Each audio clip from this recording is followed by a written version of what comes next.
Assalamualaikum warahmatullahi wabarakatuh. My name is Norain binti Muhammad Asri. Me and my partner Zamashari bin Ahmad Iskandar Zulkarnain have developed a PLC programming system which is an elevator control system. The background of this project takes place at a two-level stories of an elevator. The aim of this project is to control an elevator with the help of programmable logic control programming. Problem statement. The aim of this project was to design an elevator control algorithm for a two-story building using PLC and search various elevator control methods and to find the more efficient in terms of reducing energy and consume time for entire buildings by programming simulator in which various control methods can be implemented. The goal is to make the simulator as modern as possible so that different scenarios simulated and find the best controls planning. Moving on, the project objective of this project is to develop of control algorithm using ladder language and program the code into the PLC. So the system description for this project is that the system consists of two floor levels, the ground floor and the first floor. Both floors have one push button outside of the elevator door. For the first floor, the going down push button and the second floor is the going up push button. For example, if the user is at the ground floor, the push button will trigger motor down to indicate the location of the elevator. If the elevator is at the ground floor, there will be a detection sensor that can detect the elevator and stop the triggering of the motor down. When the detection sensor is detected, the elevator door will open up. However, if the detection fails, sensor motor down will be activated before door open.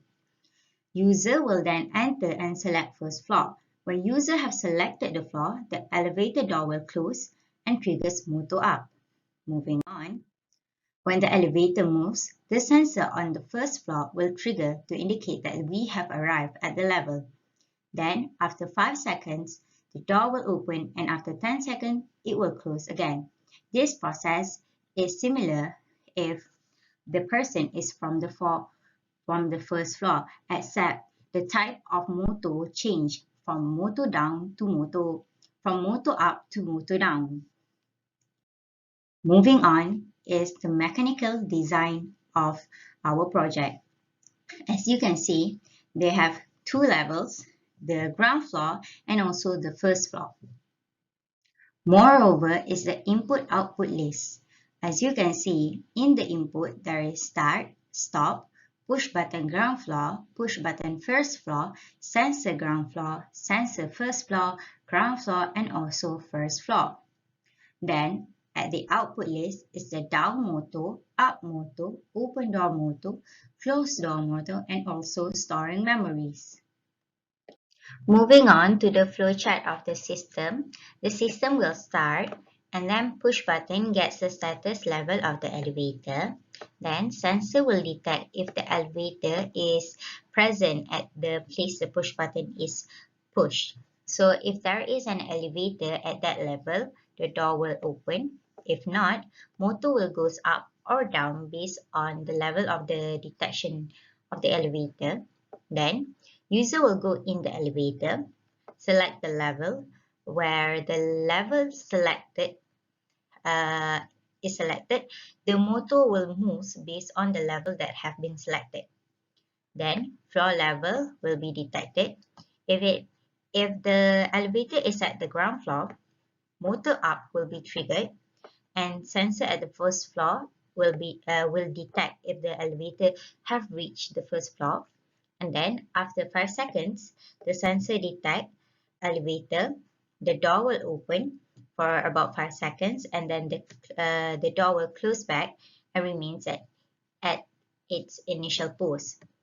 Moving on, the same case for the first floor, motor goes down will be triggered, so the elevator will goes down and sensor at the ground floor will detect, and just like how the ground floor happens, after 5 seconds sensor detect elevator Door will open for 5 seconds and then close and remains at its initial pose. So now my partner, Zamashari, will tell you guys about the ladder diagram. Assalamualaikum warahmatullahi wabarakatuh. My name is Zamashari bin Ahmad Iskandar Zulkarnain, and I would like to present about my ladder diagram for PLC. My other teammate is Ain Asri. So before I start explaining my ladder diagram, this system divided by two, which is if the user from ground floor and if the user from first floor. Okay.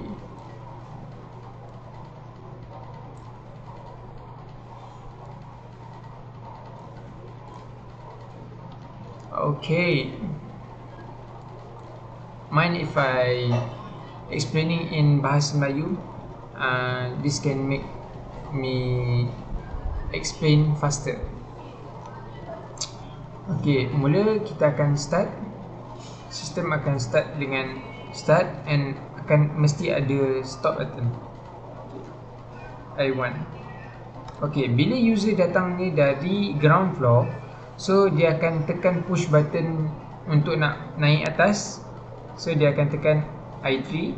So bila I3 ditekan, Q1 menyala. Q1 ni adalah output untuk elevator untuk turun. Maknanya dia akan turn on motor down. Motor down. Ini menunjukkan elevator tu tak ada dekat apa ni? Bukan dekat ground floor. So mungkin dia dari atas, so dia kena turun bawah. Okey, bila untuk nak turn off motor down ni, dia akan bila dah sampai, dia akan trigger switch. Bila dah sampai, dia akan trigger switch ground sensor. So bila tekan je, bila dah sampai, ground sensor ni akan trigger motor down ni turn off. Dan dia ada timer. Dia akan lepas 5 saat, pintu akan terbuka. Okey, bila pintu dah terbuka, user boleh masuk. Okey, bila user dah masuk, dia akan select floor mana nak pergi. Tapi dalam situasi dalam projek saya ni, user hanya boleh pergi atas je lah. Hanya boleh pergi kat first floor. So untuk dia nak naik ke first floor, dia akan tekan I5. So bila tekan I5, pintu akan tertutup. Lepas 2 saat dia tertutup, apa ni, motor up akan jalan. Okey, bila motor up jalan, yang akan stopkan motor up bila dah sampai adalah first floor punya sensor, which is I6. So bila tekan je I6, motor akan turn off, pintu akan terbuka, dan dia akan terbuka selama 5 saat. After that, Q4 ni close door, so maknanya pintu tengah tertutup lah. Okay, that's all for the ground floor. After that, kita akan move on to the first floor punya flow, lift, elevator punya flow. Okay. Oh, ni saya tunjuk ni counter tadi kat bawah, silap. Ni untuk ni sistem untuk ni lah, untuk yang tadi. Sistem ni M1, dia punya memory. Dia akan, bila kita tekan push button ground button akan trigger M2. M2 ni akan trigger untuk motor down. So banyak lagi untuk di explain, tapi mungkin agak makan masa lah untuk nak explain, sebab agak rumit juga dia punya connection. Okay, kita move on kepada first floor punya apa ni, elevator. If macam user datangnya dari first floor, so dia decide untuk nak turun, dia akan tekan push button dekat first floor. Bila tekan je push button, okay, sebelum tu saya kena, dia ada banyak sensor-sensor ni. Sensor ni kalau ikut yang sebenar-benarnya lah, maknanya in real life, sensor ni bila kita on, contohlah kata bila lift tu dah sampai kat ground floor, sensor tu dia tengah turn on, tapi bila lift tu dah naik atas, sepatutnya sensor tu kena tutup lah kan. So nak dijadikan cerita, saya pun tak pasti dekat mana sepatutnya saya tutup. So tapi tak apa, kita just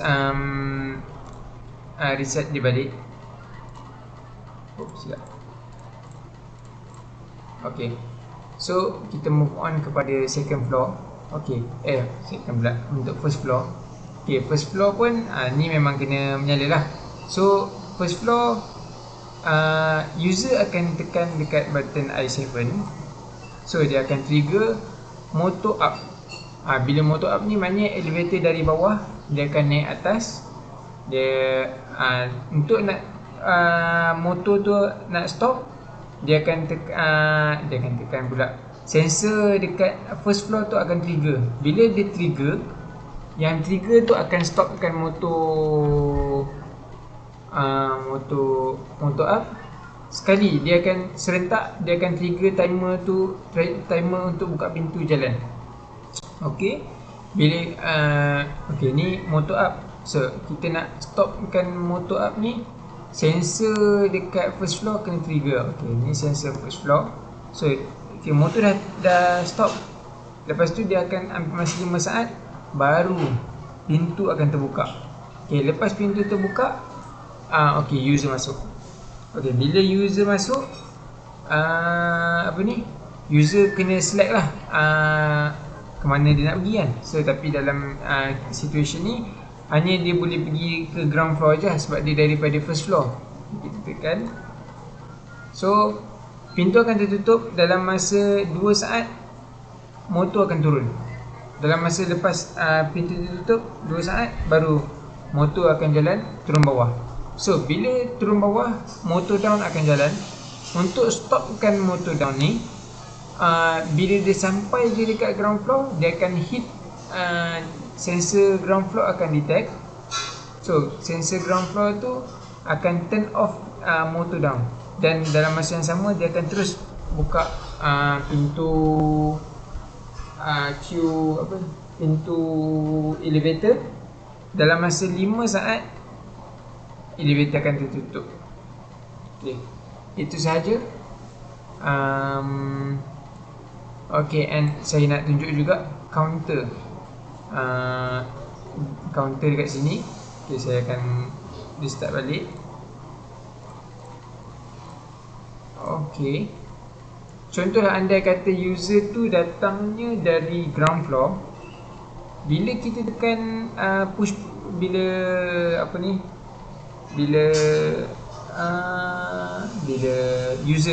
user tekan push button, dia akan bagi tahu, okay, lift sekarang ada dekat dekat first floor. So motor turun, tapi bila dah sampai, dia belum tukar lagi sebab kita set kepada timer. Sebab dia untuk nak set counter ni, dia agak rumit sikit. Sebab salah satu sebab dia, bila kita tekan je push button dekat first floor, sebenarnya dia dah ada jalan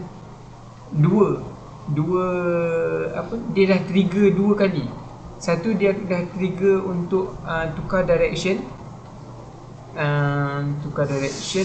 dan satu lagi dia dah trigger untuk input.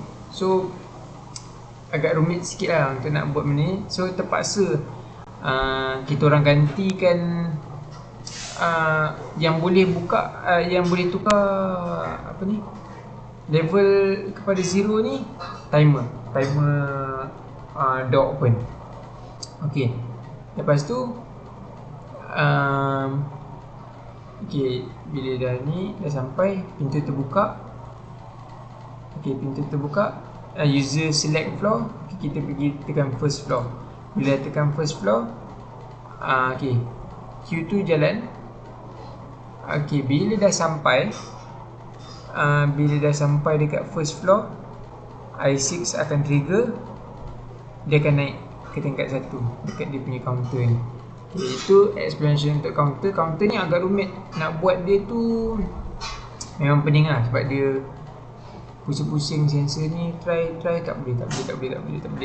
So banyak kali kan try. Timer ni sebenarnya kita orang simplified kan. Kalau ikutkan sepatutnya total timer yang patut ada 10. Tapi bila dah di simplified, total semua timer yang ada jadi 3. Itulah timer dia. Memang pening sikit lah, sebab kita nak bagi tak serabut, nak bagi nampak timer tu hanya guna 3 je lah. Kalau tidak nampak banyak lagi serabut lah, sebab dia punya memory pun ada 9. Sebab dia punya output dia sikit, tapi dia punya input dia banyak. So dia perlu banyak decision untuk kita nak run satu output.